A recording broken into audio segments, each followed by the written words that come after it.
bienvenidos a un nuevo segmento de la Escuela de Gestión de la Construcción aquí en Radio Cámara. Hoy nos acompaña Daniel Dillor. ¿Dillor o Dillors? Porque yo siempre digo mal tu apellido. Dillor, sin S, pero en algún folleto hemos puesto tu apellido con S, así que pedimos ya las disculpas del caso y te presentamos. Daniel trabaja con nosotros aquí en la Escuela de Gestión desde hace un par de años en el programa de fortalecimiento PYME, por decirlo de alguna manera, que es un ciclo de cursos que tenemos destinados a las pymes, pequeñas y medianas empresas de la industria de la construcción. Como ustedes saben, en este año 2018 hemos planteado un proyecto de 9 cursos online totalmente gratuitos destinados a todo el mundo de la construcción, en particular los que se anotan, porque ahí lo difundimos, son empresas pequeñas y medianas de la construcción de todo el país, porque el curso es online, en un horario relativamente cómodo, pero aún así pueden ver las clases grabadas en cualquier momento del día. Esos cursos vienen muy bien, tienen distintos temas: empresas familiares, que está por empezar, entendiendo las finanzas de la constructora, que están en este momento en desarrollo, distintos cursos de organizaciones eficaces, el mercado de la construcción. Vamos haciendo una serie de capacitaciones que creemos que le sirven al empresario PYME a resolver los núcleos problemáticos de su gestión. Y uno de los núcleos problemáticos que siempre aparece son las relaciones humanas, la negociación, los conflictos que se ponen sobre la mesa o debajo de la mesa y que hay que de alguna manera gestionar. Y Daniel es el especialista en estos temas. Daniel, ¿te querés presentar, contarnos de dónde venís, qué haces de tu vida? ¿Cómo no? Bueno, buenos días a la audiencia.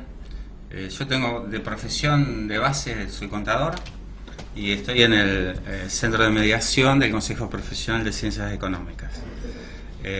Soy gerente en una empresa, o sea que vivo el día a día todos los conflictos y negociaciones que a todos nos tocan en las distintas posiciones que asumimos. Así que yo lo que trato de divulgar en las charlas que damos, en los cursos que damos, es justamente temas relacionados con la gestión de conflictos, negociación y comunicación, que son todos temas naturales porque negociamos todos los días, aunque a veces no tomamos conciencia.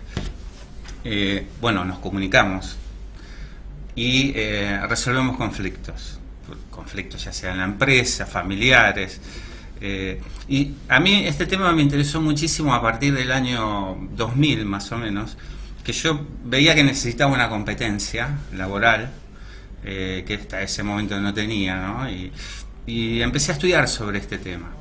Y realmente me llamó muchísimo la atención el enfoque que empecé a estudiar, que es el que indica que los conflictos son inevitables.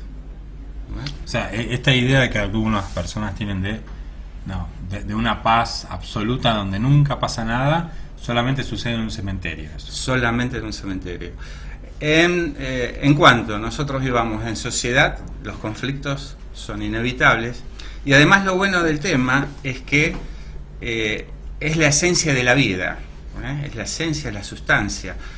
Fíjate que tanto el arte como la literatura, como el teatro, la TV, se basan en conflictos. Así que cuando vos entendés, o digamos, de alguna manera haces propia esta idea y decís, bueno, si los conflictos son inevitables, la primera pregunta que surge es, bueno, ¿y cómo tengo que tratarlos? ¿Qué es lo importante? ¿No? O sea, ahí empezamos a ver cuál es el comportamiento. Yo no diría, porque no hay un comportamiento adecuado, pero digamos, más adecuado posible para manejar los conflictos. Y ahí te entran los temas de comunicación, te entran los temas de negociación. Así que bueno... ¿Qué tipo de conflictos notás que suelen suceder más en las empresas? ¿Cuál es lo común, el denominador común en los conflictos dentro de una organización empresaria? Yo por mi experiencia veo que dentro de las organizaciones los conflictos es mucho por la relación, interrelaciones, y muchísimo por los cambios, porque la verdad es que el cambio y el conflicto están íntimamente relacionados. No hay cambios sin conflicto ni conflictos sin cambio. Y la constante de estos tiempos es el son cambio. los cambios. Lo único Entonces, constante. Lo único constante es el cambio. Así que la competencia es una forma de conflicto, la competencia comercial. En realidad, digamos, fuentes de conflicto hay.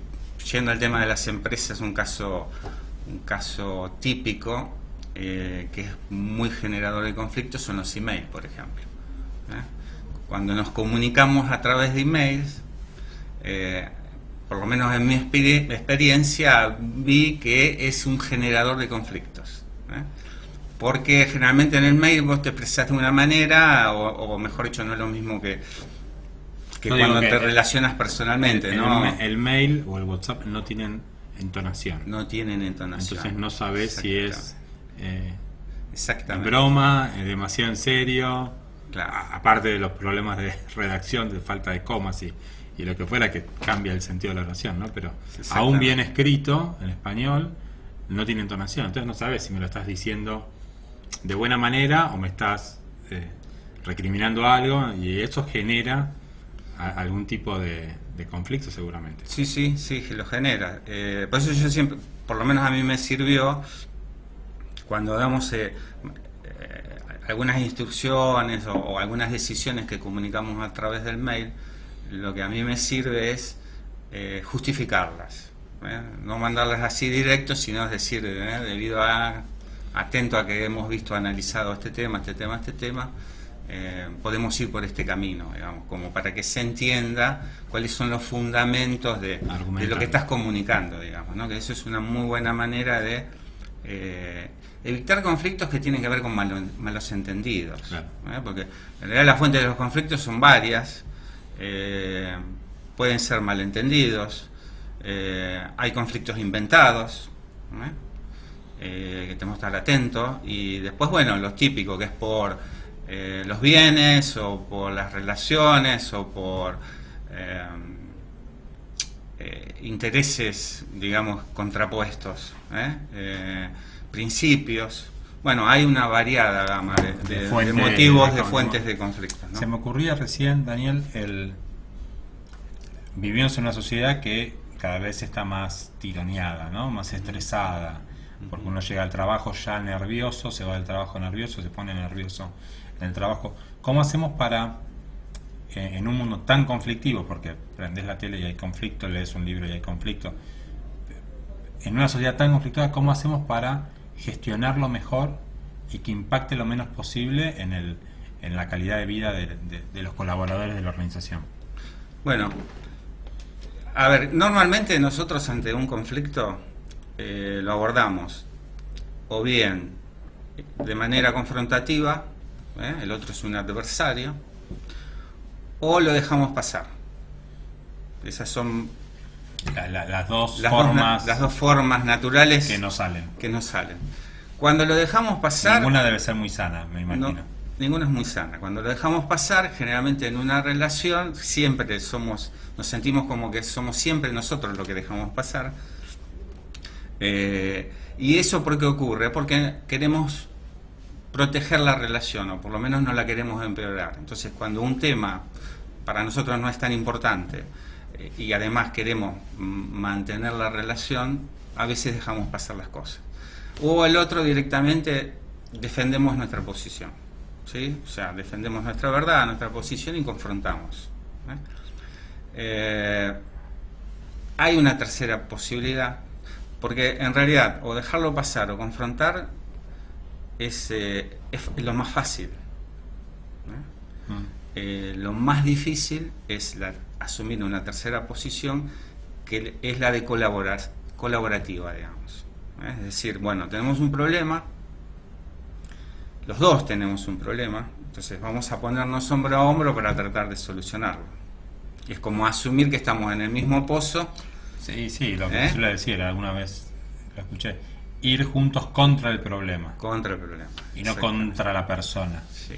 Eso se ve bastante bien en lo que es la negociación colaborativa, digamos, el método de Harvard, ¿no? Claro. Donde te explican que hay que ser muy duro con el problema y blando con las personas.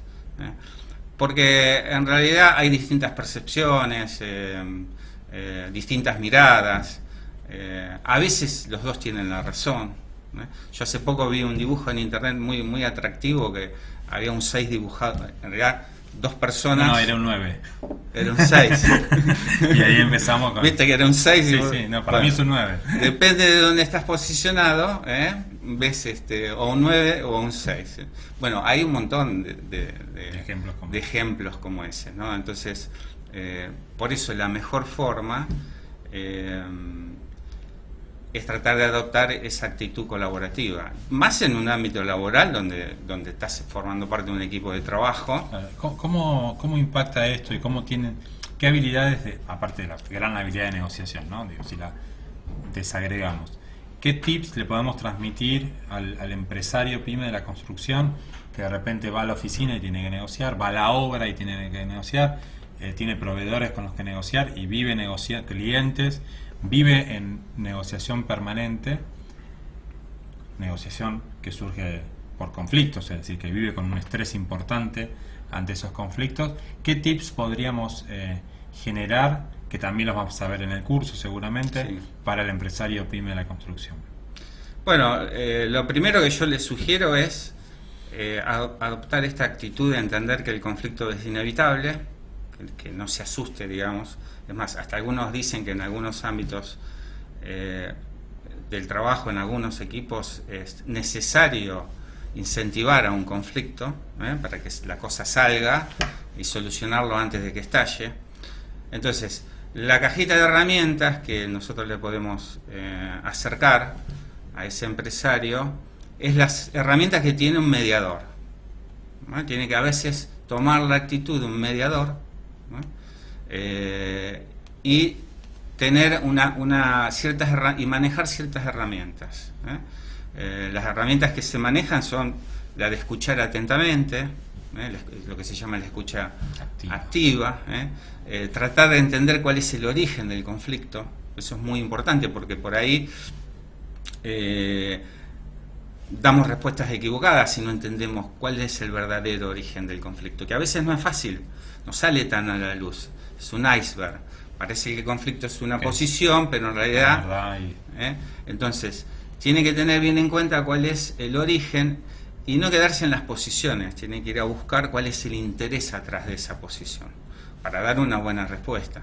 Y eso sale de la conversación, de la escucha activa, la de tratar de entender que la otra persona por ahí le cuesta, hasta a él mismo le cuesta expresarse, y entonces no puede comunicar bien, y entonces uno tiene que hurgar para ver verdaderamente cuál es la necesidad que no está cubierta.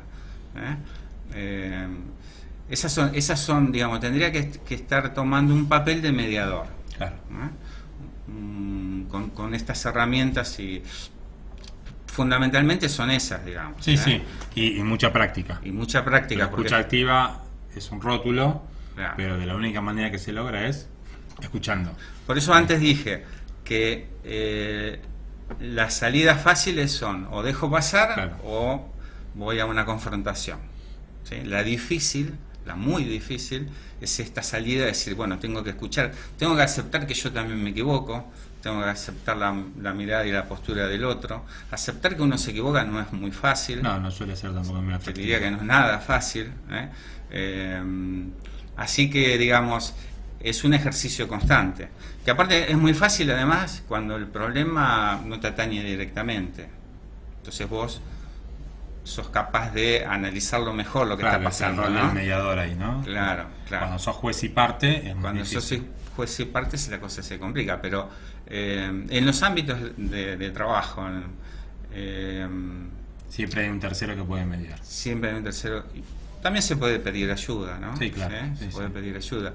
Pero, digamos, si no es como que, como se dice, se deja mucho sobre la mesa, ¿no? Y a veces hace falta abandonar ciertas posturas, ciertas posiciones para tratar de, como dije antes, ponerse hombro a hombro y entender cuál es el problema y cómo lo podemos solucionar. De hecho, cuando uno negocia, es importante tener en cuenta que uno negocia porque no tiene todo el poder como para alcanzar el éxito, versión, ¿no? Claro. Entonces, si negocias porque te falta algo que tiene el otro, tenés que arrancar de ahí. Claro. ¿Tá? A partir de que vos arranques y entiendas eso, ya te sentás de una manera diferente en la mesa de negociación. Exactamente. Sí. Muy interesante, Daniel, la verdad, y esperemos que todos los que participen de este curso profundicen esta competencia básica del empresario, de aquellos que están desempeñándose como líderes en organizaciones, porque es algo cotidiano y de todos los días. Sin embargo, para mí era un 9. Así que después lo arreglamos. Después lo arreglamos. Muchísimas gracias a todos, nos vemos en el próximo.